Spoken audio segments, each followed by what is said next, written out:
Calma, a gente fez a pergunta e, tipo, não vai ter a pergunta no vídeo. Então, se você puder, a gente vai fazer a pergunta e aí, tipo, se você puder introduzir ela no início, sabe? Pra não ter que... Mas, enfim. Na sua opinião, qual a influência da mídia nas padronizações atuais do corpo e beleza em geral? Peraí, como eu tenho que começar?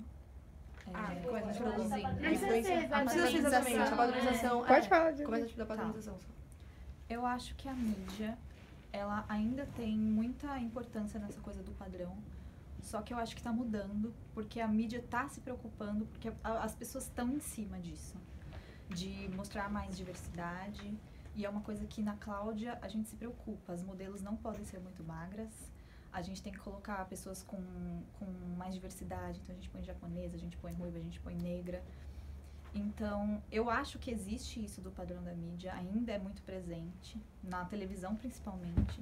Mas eu acho que as revistas elas estão se preocupando mais em não estigmatizar isso. Sabe? Eu acho que é isso. Tá bom, aí como o nosso filme é o Diabo Veste Prada, a gente fez uma relação, né, que a Andrew? Que fala? Andrew, ela muda completamente o estilo e tal, quando ela começou a trabalhar na revista. E você acha que isso aconteceu com você ou com alguns estagiários de moda e tal? Se tem alguma tendência a acontecer? E o que você acha que muda na cabeça de uma pessoa que se insere no campo da moda? Como é o começo da pergunta de novo? A gente fala que a Andrew, ela mudou completamente. E se você acha que isso é uma tendência de acontecer e tal? Quando eu comecei a trabalhar aqui, eu não era da revista Cláudia. Eu era da revista Estilo. Então, era uma revista de moda. Só de moda. Só de moda. E a revista fechou e tal. Aí eu fui pra Cláudia.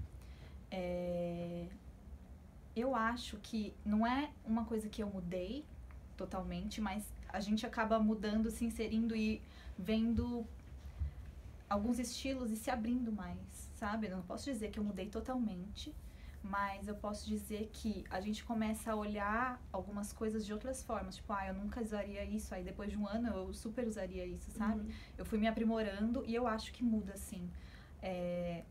O pessoal que tá na revista, eles vão se inserindo e mesmo com as pautas, a gente vê muito street style de fora dos gringos, dos fashion weeks gringos, então a gente se inspira muito.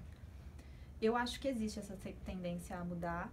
Não foi uma coisa que aconteceu comigo drasticamente, mas existe sim uma tendência a perder os preconceitos e aceitar mais. Você acredita que a moda é um campo restrito, onde só se encaixa quem tem um determinado estilo ou que abrange várias possibilidades? Eu não acho que a moda é um lugar que só quem tem um determinado estilo. Eu acho que os estilos se complementam. Então, se tiver só uma pessoa com só um estilo, não tem como a gente fazer uma revista para todas as pessoas, porque são pessoas diferentes. Então, eu acho que sim, quando essas pessoas diferentes elas se misturam, a gente acaba abrangindo mais o público-alvo, só que, ao mesmo tempo, a gente acaba imprimindo o nosso estilo. Então, eu faço muito produção de moda, isso aqui foi eu que produzi para um editorial de beleza.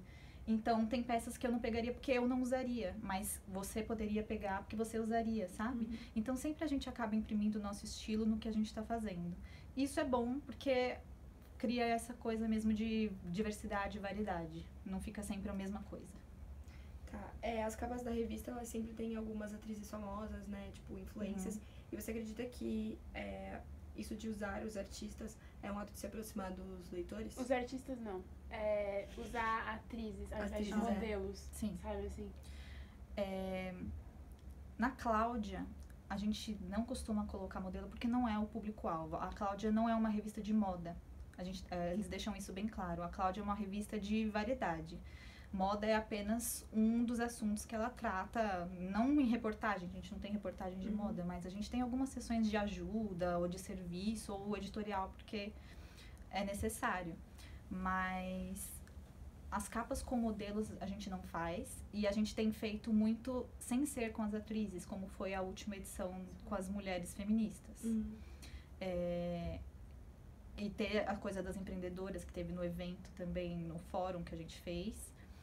Então, tem essa coisa de diversificar e de trazer essas mulheres reais, porque as leitoras da Cláudia são essas mulheres reais. Então, elas mesmas mandam e-mails e já demonstraram a insatisfação de ter até atrizes. Porque as atrizes, elas são só atrizes, né? Elas são celebridades. Mesmo que tenha esse apelo de venda, elas não têm tanto a dizer quanto tem as mulheres reais. A Ellie também tem feito isso, tipo, muito bem. De, às vezes, não trazer as modelos. E ter esse apelo político, essa... Não ser uma coisa boba, não ser uma coisa de... Só pela venda. Acho que é isso. Tá. Após a questão da agressão sofrida pela modelo Luísa Brunet, a Cláudia lançou uma campanha que era batizada de Eu Tenho Direito, que trouxe à tona algumas das novas atuações sociais da mulher moderna. Como você acha que as revistas de comportamento que são voltadas para o público feminino, como a Cláudia e tal, a Ellie também, tiveram que mudar ao longo dos anos? E quais foram os desafios enfrentados ao ver a sociedade em uma transição e assuntos que antes eram vistos como tabus e agora estão ganhando mais espaço? Eu acho que as revistas, elas têm criado talvez até esse viés mais politizado, porque é necessário e as pessoas nas mídias sociais têm pedido. É outra geração, né? E essa geração tem cobrado mais isso da gente e a gente recebe muito feedback também. Então...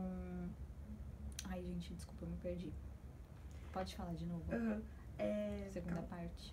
Quais foram os desafios enfrentados ao ver a sociedade em uma transição e assuntos? Tipo, as coisas que... Porque antes não falavam tanto sobre isso, o feminismo e tal, a mulher empoderada. Eu acho que as pessoas elas estão criando essa necessidade de falar sobre os assuntos que antigamente a gente não falava.